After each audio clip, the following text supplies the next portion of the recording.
Welcome back to another episode of Bass and Bill 96. Today's episode is going to be about the College Bassmaster Open on Cherokee Lake in Tennessee. It was held back in May, a little bit behind on this video obviously, but let's get into it. We're going to start with our first day of practice. I feel like that's such a smally thing to do. Be like next to one of these floating docks and eat a jerkbait. Oh yeah, there he is. First fish. First fish. It's a smallie too. Oh, he popped off. You saw him? No, I didn't see him. You didn't see him? He was like a 15-inch smallie, dude. Swear to God. First fish. Smallmouth. Brown. 100% brown, dude. Smallie all day. Such a smallie thing to do, and yeah, that just goes ahead and proves it right there.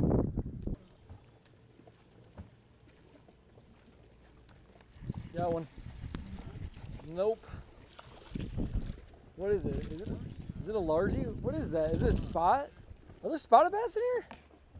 Looks like a spot. Are there spots in this lake? Oh yeah, he's got the sandpaper tongue, dude. It's a little spotted bass. What the frick? Well, I guess we caught a spotted bass. I didn't even know that those were in this lake, but... Oh yeah, there's a 12-inch limit on spots, so that might even be like a keeper. I did remember seeing that in the rules, so this might even be like a tiny, tiny, tiny keeper. He's probably right about 12 inches. He's actually kind of fat, but definitely do not want to be weighing any of these guys in for the tournament, because that would be absolutely atrocious. 5 of these things, and all you would have is a sad time on your hands. That's about it. Alrighty, little spotted bass on the jerkbait. There she goes. That's like the second or third fish I've had like in one of these floating docks in a jerkbait.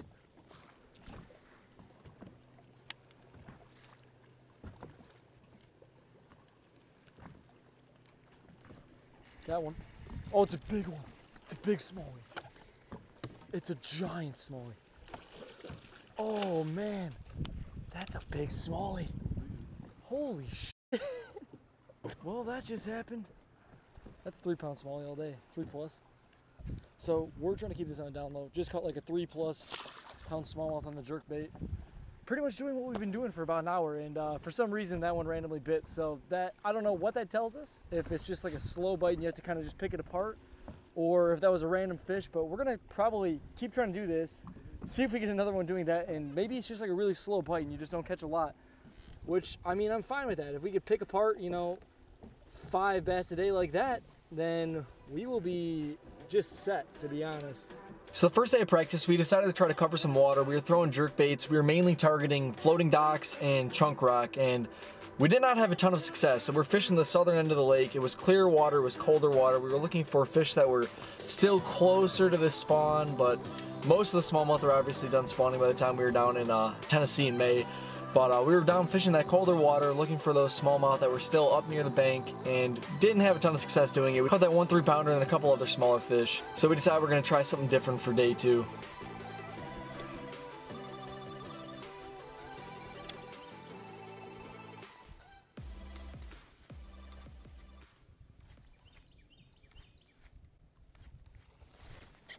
Got one.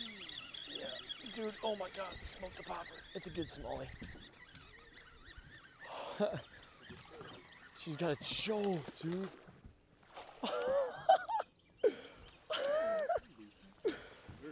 That thing was explosive.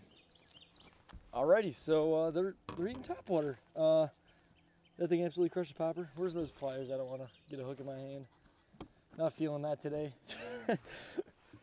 Oh my goodness, man. Cherokee Lake has some smallies in it, surprisingly. Alrighty, so yeah, nice sweet fish on that freaking KVD popper. KVD's doing them dirty out here.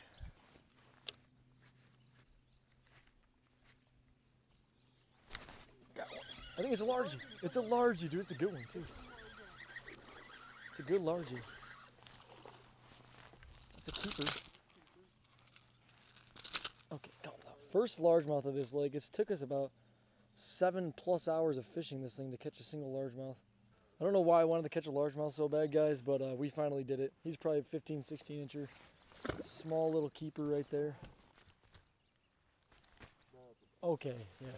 I could reach that one too. That was 100% a bass.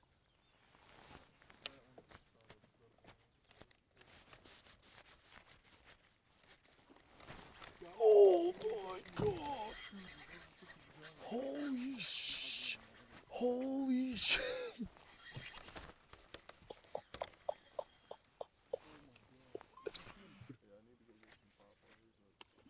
got him. Oh, it's a big one. Oh, yeah. Let's see what it is. Oh, it's look at him. It's a bunch of stripers, dude. There's a whole school of them. There's like 4 of them that followed it in. Holy crap, that was fun as shit, though. It was one of the most explosive strikes I ever got in topwater in my life, dude. Dude, yeah, okay, so we just had like a pack of these things come up and start annihilating. Peter just missed one on the tube. That thing was one of the hardest strikes I've ever had in the topwater in my life. The first time I missed it, holy crap. So day 2, we started throwing topwater in the morning, obviously had a little bit of success, caught a few keepers, kept that in mind for the tournament that maybe, you know, we get on a little bit of topwater bite in the morning, but once the sun came up, obviously the topwater bite just kind of fizzled off into nothing. Didn't figure out much else for that day. We did stumble across some striped bass, and that was a flippin' blast. We caught that one really big one in topwater. I believe Peter missed another one on a tube, and then we had him following up on jerk baits and stuff too. They were just like surrounding us in swarms. The one that I caught actually wasn't even that big compared to some of the other ones too, but that was freaking awesome. So let's jump right into the tournament. We decided to start on this offshore shoal that we actually found on our last day of practice. I don't have footage of it because a lot of the footage got corrupted after I recovered it. But we found this offshore shoal. I actually caught like a 4-pounder there in practice, and we just left it alone. We're like, all right, this is gonna be the deal. We figured they were gonna be loaded up there, and we were kind of right. Okay. You're actually gonna film though? Well, until this battery dies, for sure. Well, what if you whack like what if you whack like a couple big ones? Well, I'm gonna may or may not. Well, then it'll be too So easy to deal with. yeah, that's what I was gonna say. I get. So odds are what's gonna happen is if we're Either gonna catch nothing and not put a battery in, or you're gonna be catching a lot of them, and you're not gonna. we're gonna be getting bites in the morning, and then the battery's gonna die, and I'm just gonna keep fishing because getting bites, and then when it slows down, I'll probably throw it. So you're gonna miss like all the good footage. All right, sweet.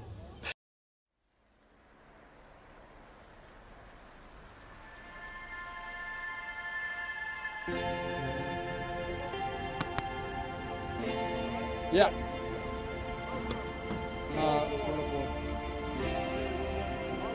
315.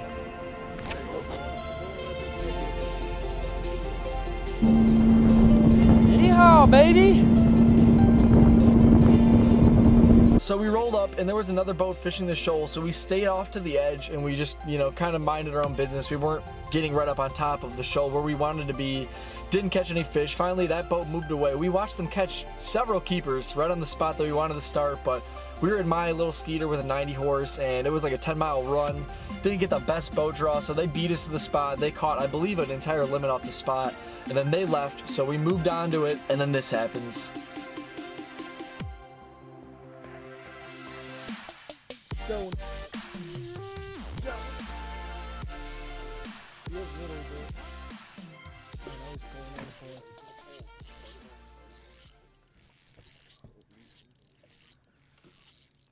Little guy. I don't think he's gonna go. Oh, first bite. I was dead sticking it, dude. Literally started dead sticking it. I'll bump him, but yeah, he's probably like a 13 and a half or something. I don't think he's even 14. They gotta be 15 inches. He's not 15. Oh, he's a 14 incher, man. Not gonna cut it. First fish on the drop shot, fishing this shoal. Freaking crushed it. I started dead sticking. I was wiggling it a bunch. And I literally just started dead sticking it down there, and she just smoked it. Like I got it stuck, like not stuck on a rock, but like I felt the rock and I just let it sit there.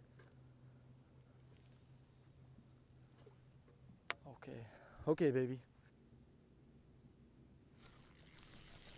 Another one. Good one? Might be, oh yeah. Yep. I'm right here with the net. Okay, you got it, Peter. Come on. My line's out the right side. Okay. Oh yeah. My line's out the right side. Okay. Don't step on it. Hold on. Get her. Okay, baby. Let's go. That's a good one. That's a start. That's a start right there. All right, yep. Get her in the bottom boat. I'll get her. Yeah, just take her off, put her in the well, kick them on. Dude, next cast. Okay.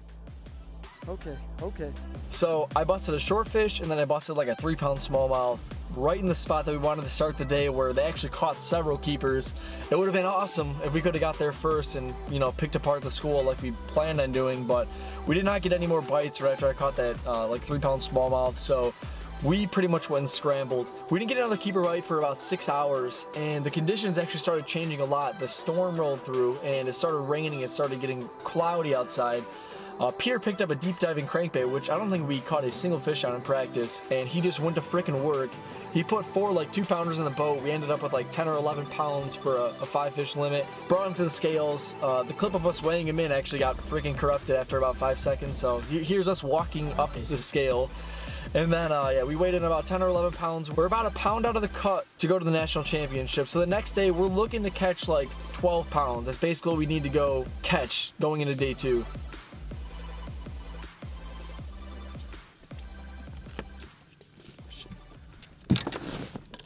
Got it. Got this, Peter. You got him. You got him. Play him, play him.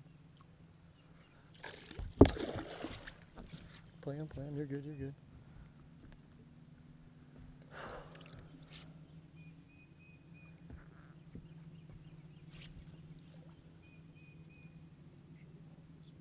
You got him, you got him. Yeah, right? Yo, number 1, baby. Nice job, Pete. So Peter caught that one really early on a drop shot. It was probably like a 2 1/4, 2.5 pounder or whatever it was. And in that same spot, I also hooked up on another fish, fought it for about a minute. That thing was peel and drag like crazy. I didn't probably play it the best. I think I started horsing the fish a little bit. That file also got freaking lost, but I lost another like 2.5 pound smallmouth, which that sucked. So we have 1 fish in the box. Once again, we go through a little bit of a drought. We don't get bit for about 3 hours, but then this kind of goes down.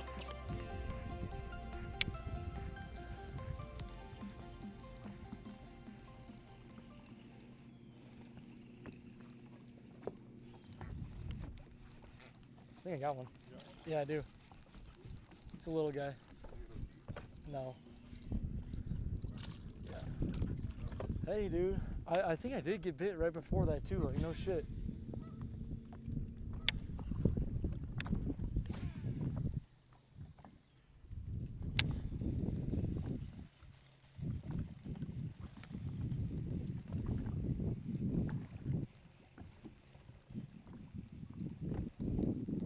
Got one.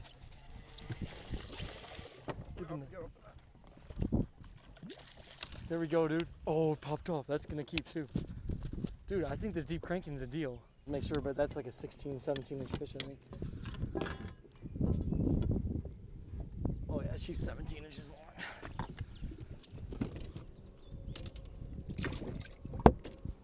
Yo, bro. Good job. Hell yeah, man.